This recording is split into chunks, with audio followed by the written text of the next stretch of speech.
If you've ever heard about Notion, you know that it's good at managing your thoughts and your notes and organizing yourself with to-do lists and tasks.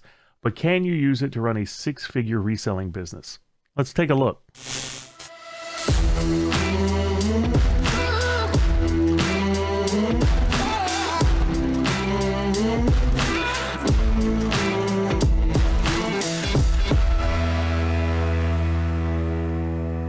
Hey there, everybody. This is Steve Bailey, and I did my talk show a couple of nights ago where I talked about a variety of topics, my reselling business being one of them. And I talked a little bit about how Notion can be used to run a business, and I didn't dig very deep on it. So I thought I would go into a little bit more depth today and kind of explain to you how I'm using Notion, not just as a task management and a note-taking app, but also to run my reselling business through it so I can keep track of sales and taxes and reimbursing for loans that I get to buy large purchases. It's really quite powerful, and there's a lot of advanced capabilities you can have with it. So I'm going to take a second and kind of show you my setup here real quick. Now on my monitor that's over here, you see it up here. That's where I'm going to talk about my eBay sales. And in the monitor that's over here, this is where I've got my Notion database running. So I want you to take a look at this real quick. Basically what I've done is I've built a Notion database that will keep track of large lot purchases. When I'm buying something to resell on Amazon and eBay, I usually buy it through thrift stores and flea markets and pawn shops and things like that. There have been times, and they're becoming more frequently as the business is getting bigger, where I will buy a large lot of something to resell. What started me on this journey was I bought a large lot of video games, and I'll put a link up here to the video that shows the lot, but it was a lot of probably almost 1,000 video games. I paid $26,000 for it. And at the time I didn't have the money, but I knew that if I could get the money, I could sell the product and I could make that money back, because I've been reselling video games on Amazon and eBay for years. And I knew that this was an opportunity that was not going to come again, and I just had to find a way to get the money. So I borrowed the money, and that meant I had to pay the money back. So what I ran into was a situation where when I was getting my paychecks from eBay and from Amazon, some of the money was for the things that I bought from the lot. Some of the money was for things that were just normal things that I buy through my normal travels. And I had to have a way to separate that so I could see this money came from lot sales, so I need to take this money to pay back the money that I borrowed. And then this money came from regular sales, so I needed to put that into the regular bucket. So what I did was I built this system in Notion that let me keep track and separate that. And then as time grew on, you'll see here, I've made other purchases since then. I bought a lot of Amiibos for $1,300. I bought a huge Nintendo collection from a guy for $3,000.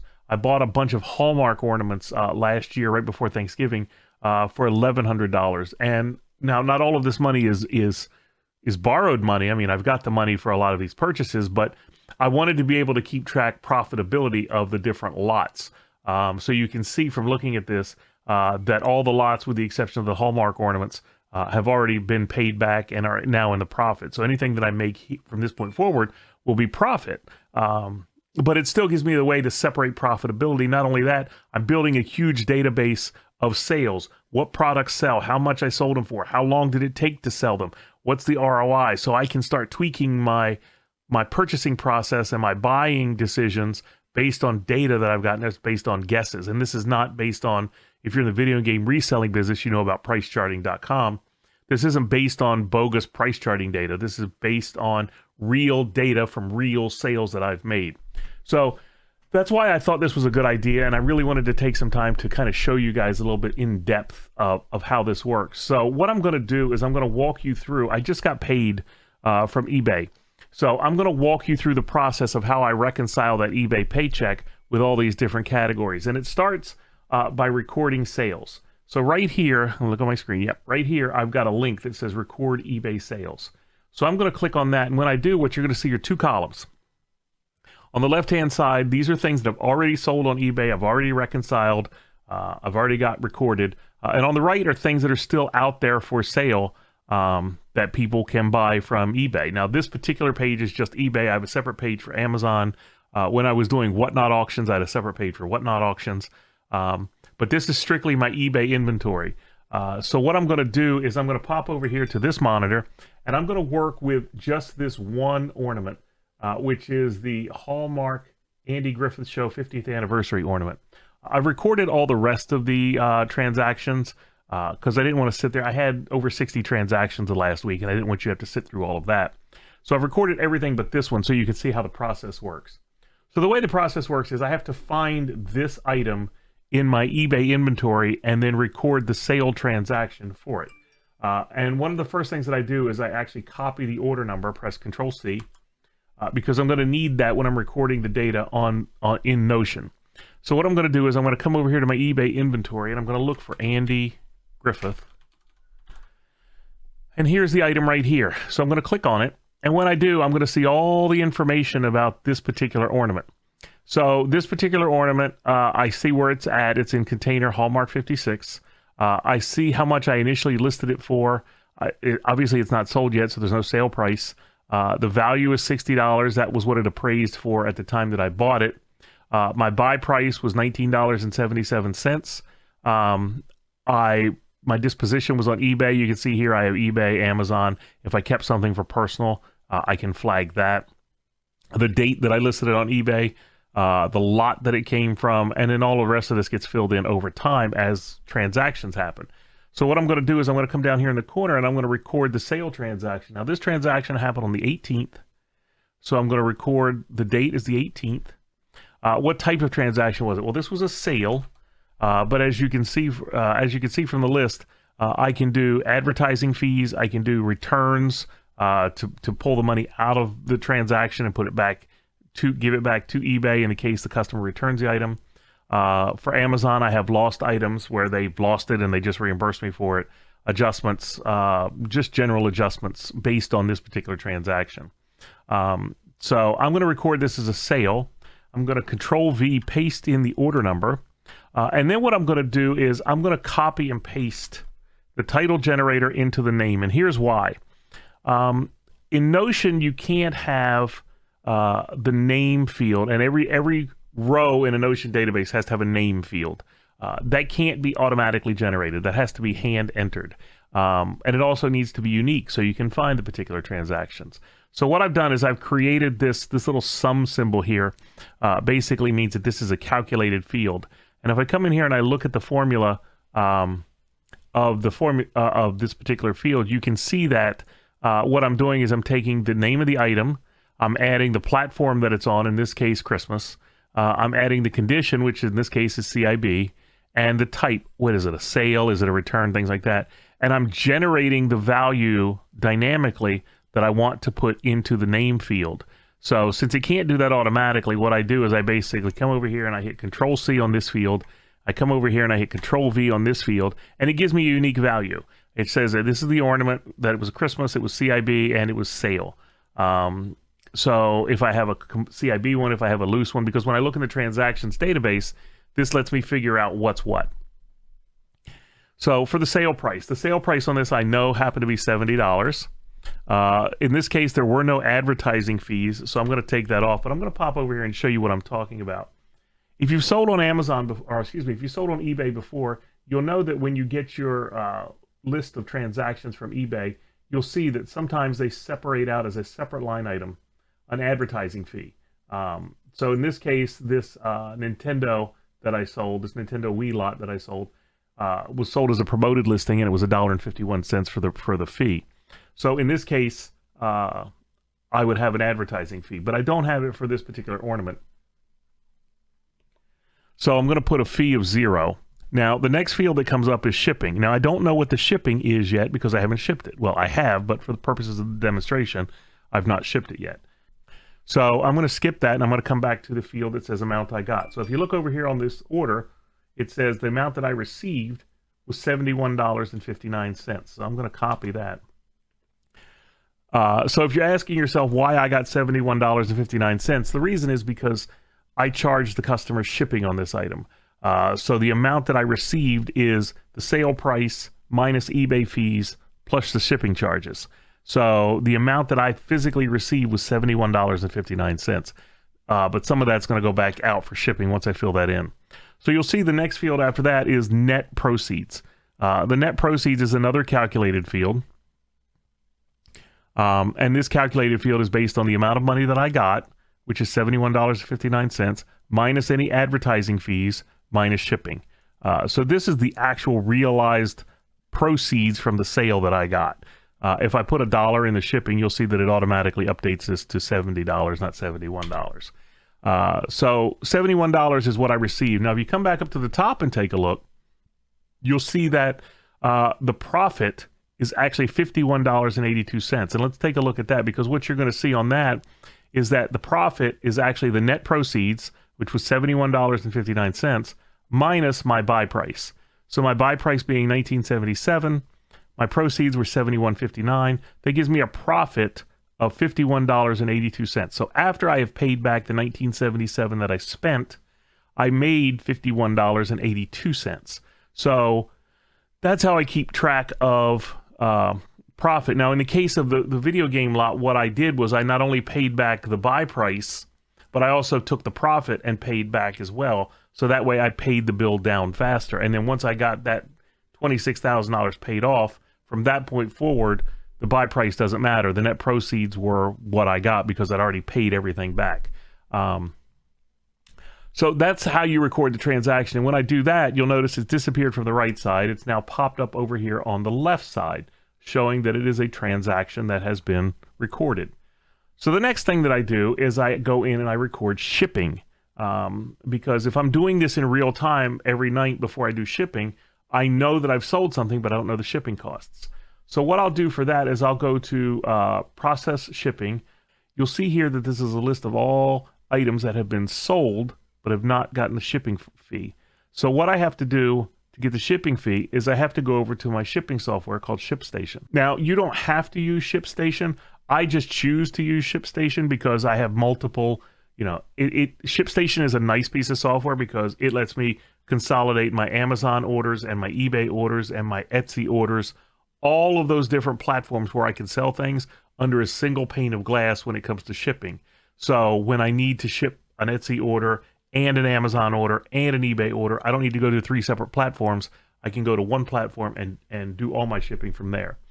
So what I do to find the shipping costs is I'll take the order number, which is why I saved it, and I'll copy that back, and then I'll pop over to ShipStation and I'll search for that order number. So when I search for that order number, it'll come up and show me, in this case, that shipping was $10.48. So what I'm going to do is I'm going to copy that amount.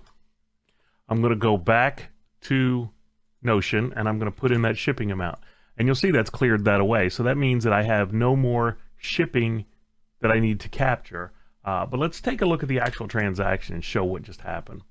So if I go into this Andy Griffith Show ornament, I can see that the $10.48 that I put in for the shipping actually reduced my net proceeds down to $61.11. Again, $71.59 minus $10.48 minus fees is $61.11.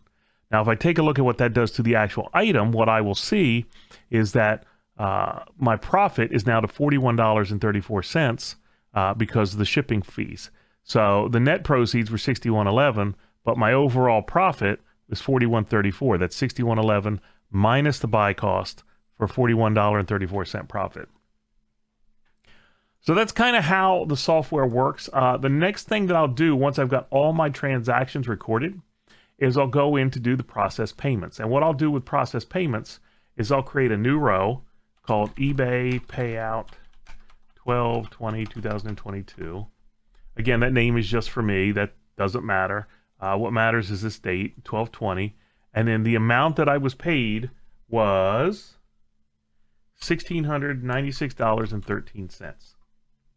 So I'm going to use that to calculate and break down how the payment works. So I'm going to click on Open, and you can see I've got 3 different types of payments here. I've got Amazon payments, Whatnot payments, and eBay payments. And what that's going to do is that's basically going to open up this transaction list only for eBay transactions that have not yet been associated with a payout. And let me show you what that means. So if I come into here, I'll see transactions in this payment. There are no transactions associated with this payment from eBay, but there are all of these unassociated transactions. So what I'm going to do is I'm going to take all of these transactions just by dragging across them all, and I'm going to drag them up to the transaction. And then I'm not going to remove the sorting. And what that's going to do is that's going to tie all of these transactions to this particular payment. And here's what happens at the top of the screen. You'll see that the $1696.13 was the gross payments. Payments to taxes was $254.42, and I just do a rough 15%, which means the rest of the money goes to what I call my COGS, my cost of goods sold. So it just does simple math here.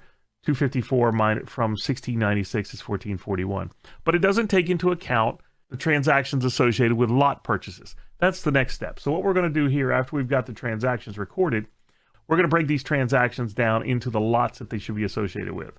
So what I'm going to do is I'm going to create a payment lot breakdown. And I always put the date here, 12/20/2022. So this is what happened on this lot on this date. So I'll start at the bottom, which is my Silver Spring lot. So I'm going to put in the Silver Spring lot here. So the Silver Spring lot on 12/20 received a gross amount of $662.07. The shipping from these three items that I am due to be reimbursed is $38.40. Now let me explain that just for a minute. My shipping cost, let me come back to full cam. My shipping costs come out of my personal business money. I do not want to drain my personal business money shipping things that are part of a lot. The expense of shipping lot items should come out of the profit of shipping lot items. So I record that on the individual transactions, but what I'm doing here is I'm combining all of those shipping costs into one amount so that I can make sure that I am reimbursed before I pay back the lots and I pay back the loans. I'm reimbursed the shipping costs. So $38.40 from that lot. So then I'll close this up and I'll move to the next one. So the next one's the Hallmark ornaments, 12/20/2022. So I'll put Hallmark ornaments. And the gross amount from that is $639.91 with a shipping amount of $148.33. And then finally, I have this Nintendo lot with two items in it. This one had nothing. So I'll put 12/20/2022. This is the Nintendo lot. And this is $208.89 with a shipping cost of $20.98. So now what I can do is I can go in here, and since I've gotten all this breakdown recorded, I can do a calculation on just this one row, and I can say sum this up. So I know that $207.71 from that payment from eBay needs to be reimbursed because that is money that I spent shipping out lot items that should not count towards repaying the lot items. That should count towards reimbursing me for shipping costs. But if you come up here to the top and take a look, I've done the same thing. So the gross payments are $1696.13. That's how much eBay paid me. The payment to taxes hasn't changed, but what has changed is this $207.71 lot shipping reimbursement. And then payment to the lots, that means that all the different lots, now I have to break this down individually, which I've got down here. The net is $524, $395, $156. If I calculate that, that's going to come to $1076.53, which is $1076.53. So the sum net profit to all of these lots from this payment is $1076.53, which means that out of everything I sold on eBay for this week, $157.47 was thrift store, yard sale, flea market items. So that way I know to keep that money separate. So when I do that, what I can see here is taking back a look at the lots. I have actually recorded from my $26,000 spend, I've recovered $30,000. From my $1,300 spend, I recovered $1,379. From my $3,300 spend, I've recovered $3,528. From my $1,100, I'm still not there yet, but again, it's Christmas time and I just did that last month. Some of these have been going for quite a while. So it's definitely possible to run a six-figure business using Notion. It does require a lot of advanced techniques and learning a lot about databases, but Notion is one of those products. It's free. I don't understand why it's free, and I don't care, but it is so powerful. It is so great. I do recommend everybody check it out. I'm going to be doing a lot more talking about Notion in the future. I hope to one day get this particular database set up well enough that I can actually offer it to sale or for sale to other resellers who might be able to use it. I still got a little bit more tweaking to do on it, but yeah. So I mean, it does work. I've tried it. You can see for yourself. Let me know what you think. Did you enjoy it? Does this seem like something that would be of use to you, of interest to you? Did I talk too fast? Give me some comments in the feedback. Let me know what you think. If you liked it, if you got value, please make sure that you hit the subscribe button. Also ring the little notification bell to make sure that you get notified when there's new videos coming out. Don't forget, I do a weekly show every Monday night at 7:30 where I recap my business transactions like this, and I talk about a variety of other things: home automation, finance, Notion, productivity tools. So you might want to check that out Monday night at 7:30. And that's it. Thanks a lot, guys. I hope you enjoyed this. Take care, and I'll talk to you next time. Bye-bye.